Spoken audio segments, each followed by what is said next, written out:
Start. अध्यक्ष महोदय, आपने मुझे 10वीं पंचवर्षीय योजना पर बोलने का अवसर दिया, इसके लिए मैं आपका आभारी हूँ।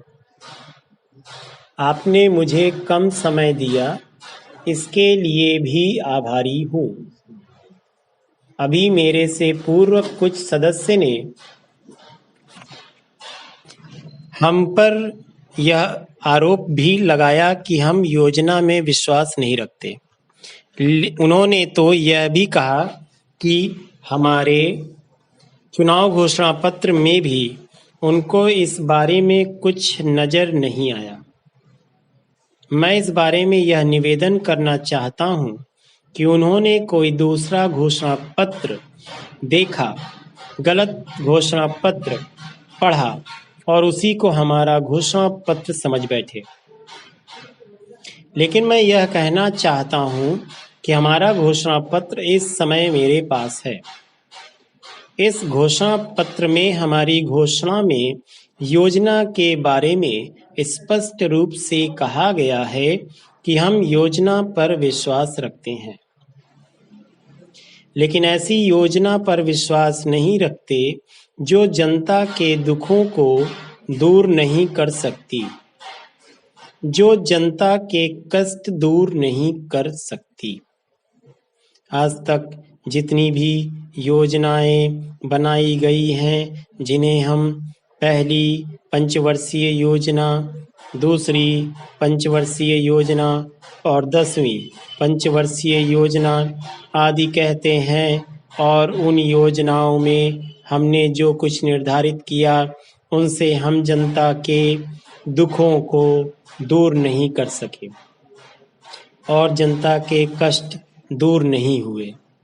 इन योजनाओं के परिणाम भी हमारे सामने हैं। बड़े बड़े अनुभवी बैठे, उन्होंने योजनाएं बनाई, लेकिन योजनाएं ठीक प्रकार से कार्यान्वित नहीं की गईं। उन योजनाओं में काफी दोष थे, जिसके कारण ये योजनाएं लोगों के दुखों को दूर नहीं कर सकी। लोग दुखी ही रहे। मैं यहाँ पर कहना चाहता हूँ कि जो हमारी योजना थी, उसका परिणाम क्या निकला? उसका परिणाम यही निकला कि हमें रुपए का मूल्य कम करना पड़ा। जो योजना होती है वह राष्ट्र धन को ऊंचा करने के लिए बनाई जाती है, लेकिन हमारे सामने आंकड़े हैं, इसका परिणाम हमारे सामने है।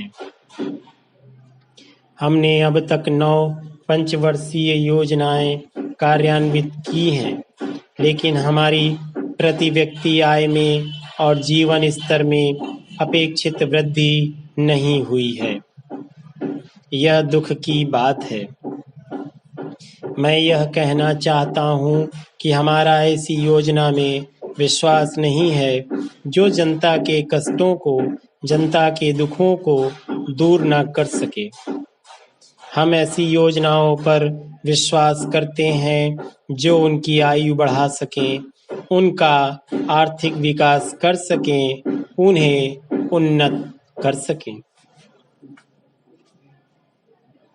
सभापति महोदय, ये शब्द मेरे नहीं हैं, बल्कि राष्ट्रपिता के हैं। जो लोग आज सरकार में बैठे हुए हैं, क्या वे अपने दिल में सोचेंगे कि यह देशद्रोह शब्द बालकों को अंग्रेजी पढ़ाने के लिए राष्ट्रपिता का कहा हुआ है? आज 54 वर्ष देश को स्वतंत्र हुए हो गए हैं, लेकिन राष्ट्रपिता की इस बात पर आज तक ध्यान नहीं दिया गया है। अंग्रेजी भाषा को पढ़ाना क्यों बंद नहीं किया गया है और उसको दैनिक कार्यों में क्यों प्रयोग में लाया जाता है? मैं इस बात को कई बार इस सदन में कह चुका हूं और मैंने इस विधान परिषद की नियमावली में 1 वर्ष पहले एक संशोधन भी रखा था। लेकिन मेरा दुर्भाग्य है कि वह संशोधन वर्ष भर से इस सदन में प्रस्तुत नहीं हो सका। मेरी अपनी राय है कि कम से कम दैनिक कार्यों के लिए यदि सरकार अंग्रेजी भाषा पर बंधन लगा दे तो बहुत अच्छा हो और जो यह अनुशासनहीनता है वह भी समाप्त हो जाए।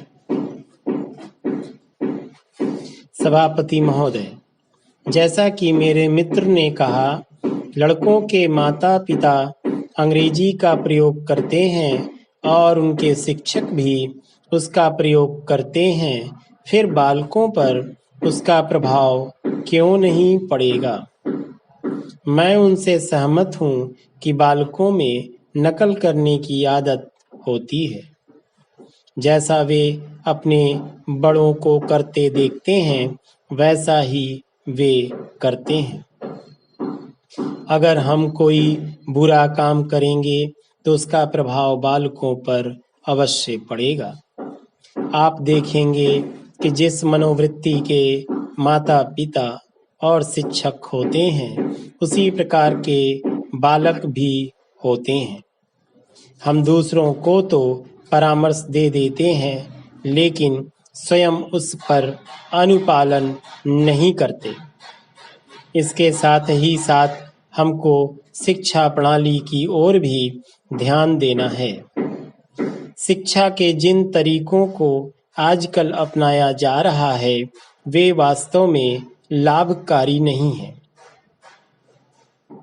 सरकार की ओर से इस प्रकार का आदेश होना चाहिए कि 14 वर्ष तक बालकों को अपनी मातृभाषा में ही शिक्षा दी जाएगी और दैनिक कार्यों में भी अंग्रेजी का प्रयोग नहीं होगा। इस प्रस्ताव में अनेक महत्वपूर्ण बातों की ओर ध्यान दिलाया गया है।